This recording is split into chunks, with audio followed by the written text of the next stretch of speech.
I learned about my family through this ranch, and Dad was a hard-working, fair, good man. But he was a finance guy as well as an engineer. I learned about depreciation when I was about 7 or 8 years old from my dad. On the other hand, my mom was the oldest of 9 kids, was an artist, played the piano, and one of the first things I can remember, her first person I ever knew that would go out beside the road and pick up trash. And so that stewardship ethic, I think, came from her. But one of my earliest memories is coming out here. And I rode horses, the barn here, you've seen the barn. It's just, there's no prettier place in the world. And in my memory, this is where I really connected with the ranch. So this is a legacy, it's a history, and I kind of can see my life reflected in this ranch in many ways.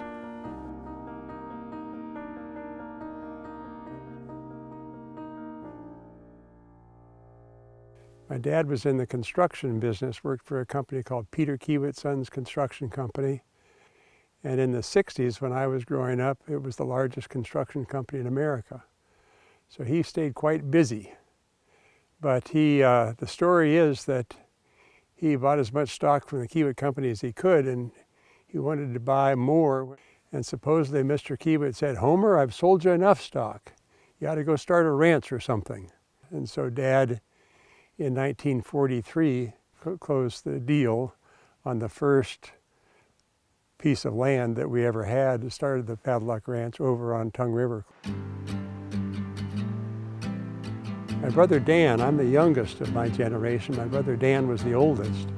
And when he graduated from Colorado State University in the early 50s, he and Jean, his wife, moved back to this area and had their own ranch for a while, the N-Bar 5 Ranch, which became part of the Padlock. And he became the manager of the ranch.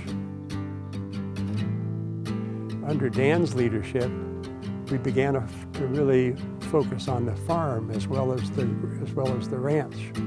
It's a highly productive ranch, starting with the ground, the grass. This grass in the Wolf Mountains, an old friend of mine, Joe Medicine Crow, used to say that the bison who lived in the Wolf Mountains didn't migrate. They didn't need to go anyplace else, but they stayed here. The grass in the Wolf Mountains is as good of grass country as you can find. So I'd say the productivity of the ranch, the skill that people have of managing the grazing, and then the farm and feedlot. Yeah, this is one of the largest ranches in the country.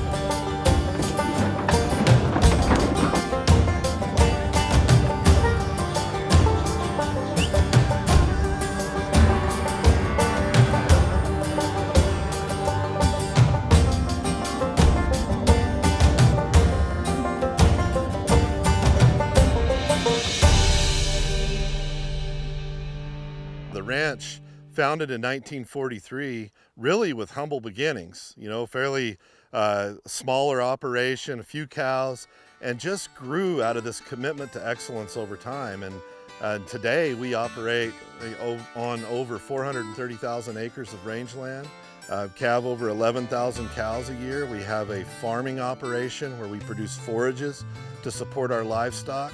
We have a feedlot where we grow calves and add value to them. We're extensive. We have vast, large tracts of land. We try to manage cows at 2,000 to 2,500 cows per unit and have 2 to 3 people managing those animals. And that scale is important for our financial success. We have a whole lot of winter We're at the base of the Bighorn Mountains, which provide a lot of rain cloud for us, so we get more precip here than we do the land does further east of here. We have almost 50 employees that are from our local small towns, and so I think everyone's really familiar with it. And so for me, it's just been a way of life, or a part of my identity as being a part of the ranch. It's more than just an active working ranch. It's a beautiful place. It's a particular part of eastern Montana, northern Wyoming, that happens to be one of the most spectacular, productive pieces of ranch land in the West. When I think of the Padlock Ranch, it really, for me, is geography first. I think we really think about the Bighorn Mountains to the Wolf Mountains, and really, I think, thoughtfully about we're really here for this short period of time within the history of this landscape, a landscape that has been lived upon and managed and used for many people before the Scott family was on. I think about our neighbors, the Crow tribe, and the neighbor of the Crow Reservation and what that looks like. We have a good reputation, and we want to maintain that. And we also want to maintain the traditions of a large Western ranch, but we also want to innovate. And I think the ranch has innovated for many, many years, and we want to continue to do that. I mean, for instance, the center pivots that you see on our farm, those were economic decisions that were put in some time ago. Crossbreeding cattle were decisions that were made a long time ago. And we continue to make those kind of innovative decisions and changes, and trying to be better all the time at management. In farming, a lot of times you talk about precision management, and that's really about managing nutrients with precision. And I think that we want to have the intellectual capability to manage all aspects of the ranch with precision, from cattle management to finance to our farming, our marketing. It's not been easy. For a lot of years we were in debt. The ranch is financially strong and stable now, and we're trying to make sure that we set the stage to maintain that success and keep it going in the future.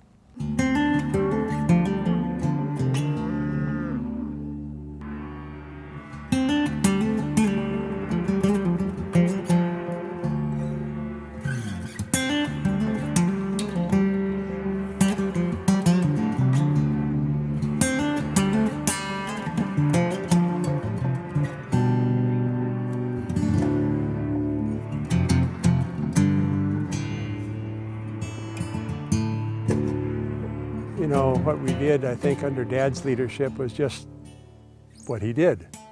He built a great ranch. But in the 1990s, it was a tough time.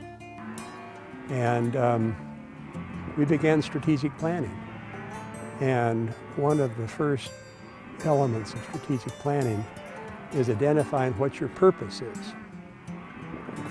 And so we said, well, the purpose of the Padlock is to sustain the legacy that Homer and Mildred Scott built here. And then somebody said, well, what does that mean? What is that legacy? Taking care of our people, taking care of our communities, our natural resources are paramount for us, that we do a good job in environmental stewardship. And we're profitable, we do good business, we do good ethical business, and we strive to make this place an emblem for the Scott family continually. As a family, have a shared sense of purpose and a shared history together. And I think the 5 pillars were a great way for us to give some words to this shared set of values. I think it is a North Star. You want to have a good business, and I think that everyone within the family, when we look at the ranch currently in 2025, we have quite an incredible financial excellence, and that has come through good management. So I can say that Trey, our manager, our CEO, has been great for those 5 pillars. Hearing Trey in meetings use those for his reasons for making decisions, and then just understanding it's like, oh yeah, that is why each one of those is important. Having excellent people is, again, that's hard, but that's a tenet that runs throughout generations. We all understand how important that is.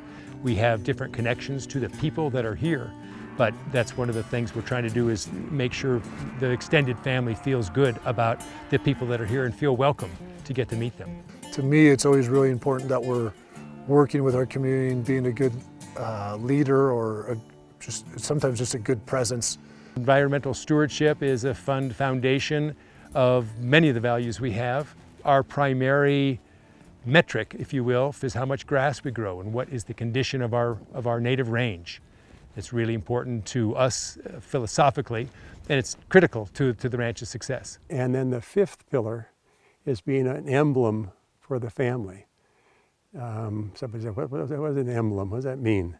Well, it's something that holds the family together, that we can be proud of, and is that source of pride.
You come out here morning and you're horseback and you're cresting a ridge just as the sun's coming over, and I think that's another time it's just like, wow, this is God's country.